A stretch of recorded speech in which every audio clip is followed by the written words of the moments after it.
Apa pendapat Ustaz tentang kejatuhan kerajaan Uthmaniyah? Kerajaan terakhir Islam. Dulu, 100 tahun lepas, semua negara Islam dunia satu federalnya, iaitu di Turki.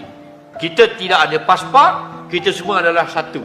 Anak beranak belaka semua negara Islam, dengan Libyanya, Tunisianya, Maghribinya, dengan Mesirnya, dengan Jordannya, dengan Palestinnya, dengan Syrianya, dengan Saudinya, dengan Kuwait, dengan Bahrain, dengan Djibouti, dengan UAE, dengan Qatar, dengan Oman, dengan Yaman, habis Mauritania, habis masuk sampai ke Nigeria, negeri Islam yang satu.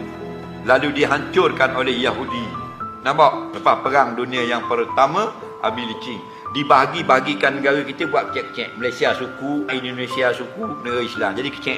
Djibouti suku, Mauritania semua masih senang untuk diganggu gugat oleh orang-orang kafir. Jadi kita kena ingat kejatuhan kita. Kenapa? Kerana dilalaikan oleh dunia. Rasa senang, rasa hebat belaka dah, rasa seronok dapat hidup gembira belaka, akhirnya jatuh daulah yang terakhir Islam kita.